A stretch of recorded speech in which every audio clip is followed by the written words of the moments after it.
Il est 7h11 sur Europe 1. Dimitri Pavlenko, vous recevez ce matin l'ancien directeur général de la Gendarmerie nationale, le général Richard Lizuret. Bonjour général Lizuret. Bonjour. Bienvenue sur Europe 1. On parle ce matin de l'affaire Adama Traoré, ce jeune homme de 24 ans décédé il y a 10 ans, 19 juillet 2016, au terme d'une course-poursuite avec les gendarmes lors d'une journée de canicule. Il était en possession de drogue à l'époque.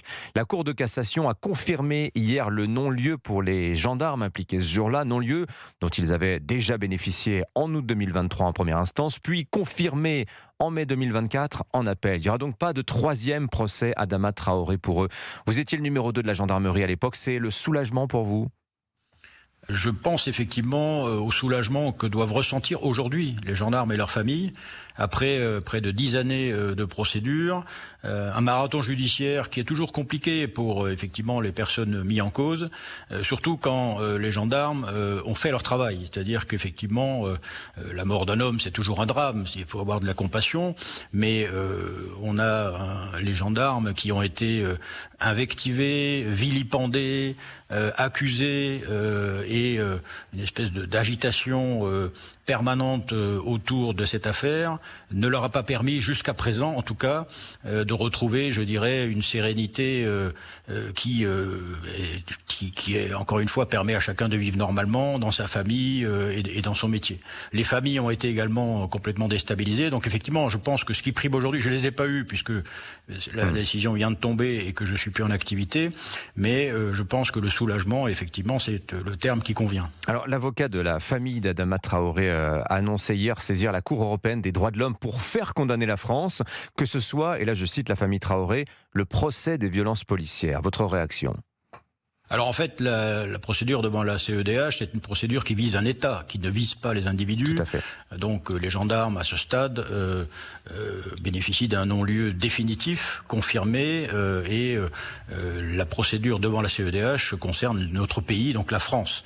Que l'avocat, la famille Traoré, estime devoir saisir la CEDH, c'est son droit, il y a des voies de recours, il n'y a aucune raison que ce soit interdit aux uns aux autres.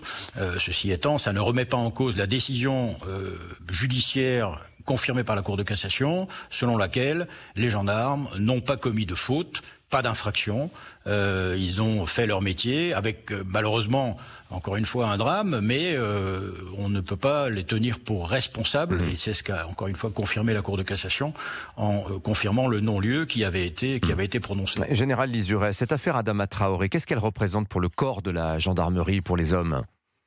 En fait, elle représente à la fois les risques inhérents à l'activité des forces de l'ordre. Malheureusement, les forces de l'ordre sont confrontées parfois à des événements dramatiques comme celui-ci. C'est la noblesse et l'honneur des hommes et des femmes de la gendarmerie nationale, mais de l'ensemble des forces de l'ordre, de s'engager malgré ces risques, à la fois physiques pour eux, judiciaires également, on le voit. Donc ça exprime cette affaire, d'abord ça. Ensuite, cette affaire exprime aussi l'impact sur les familles, parce que, encore une fois, les gendarmes que j'ai rencontrés, qui sont mis en cause, qui étaient mis en cause dans cette affaire, ont des familles qui ont été vilipendées parce que les noms ont été jetés en pâture par les uns et les autres, et on a eu un certain nombre de personnalités politiques ou non qui se sont emparées de cette affaire pour en faire leur combat, juste ou pas juste, mais en tout cas, vous voyez, c'est une espèce d'instrumentalisation finalement de cette affaire, et c'est le sentiment qui prévalait, je pense que ça prévaut encore en gendarmerie, c'est que finalement, quand on fait son métier, on devrait être quelque part en sécurité, qui protège ce qui nous protège. Il faut protéger ce qui nous protège, et parfois c'est pas tout à fait le cas par rapport à un certain nombre d'individus, y compris politiques, qui mettent en cause l'action des forces de l'ordre, qui d'ailleurs souvent ne connaissent pas le fond du dossier. C'est-à-dire que c'est le grand principe, celui qui sait ne parle pas et celui qui parle ne sait pas. C'est exactement ça en fait.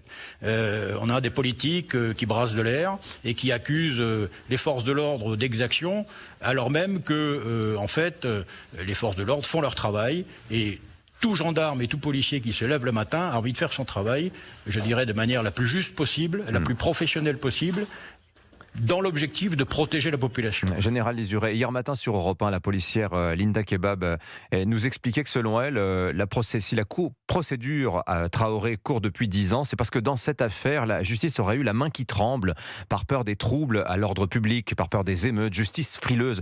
Est-ce que vous partagez cet avis de Linda Kebab ? S'agissant de la longueur de la procédure, on a beaucoup de procédures qui durent très très très longtemps en fait. Là, il se trouve qu'on a eu des expertises, des contre-expertises, des changements de juge d'instruction. Il y a eu aussi tout cet écosystème finalement de magistrats qui a changé. Donc un magistrat qui reprend l'affaire, il la reprend quasiment à zéro. Il reprend le dossier précédent, mais il fait son propre avis. Donc frilosité, honnêtement, j'ai pas les éléments pour juger. C'est vrai que c'est long. D'ailleurs, pour les gendarmes, c'est très très long. Oui.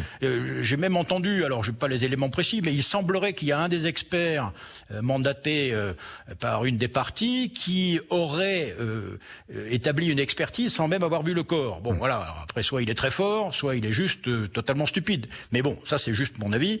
Mais on voit bien que dans cette affaire, on a tout eu, quoi.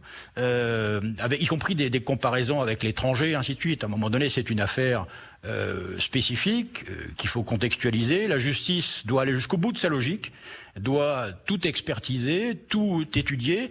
Et effectivement, le turnover des magistrats n'a pas non plus aidé pour une justice rapide. Merci à vous, Général Richard Lizuret, ancien numéro 2, directeur général de la gendarmerie nationale, d'avoir répondu ce matin aux questions d'Europe 1. Bonne journée à vous.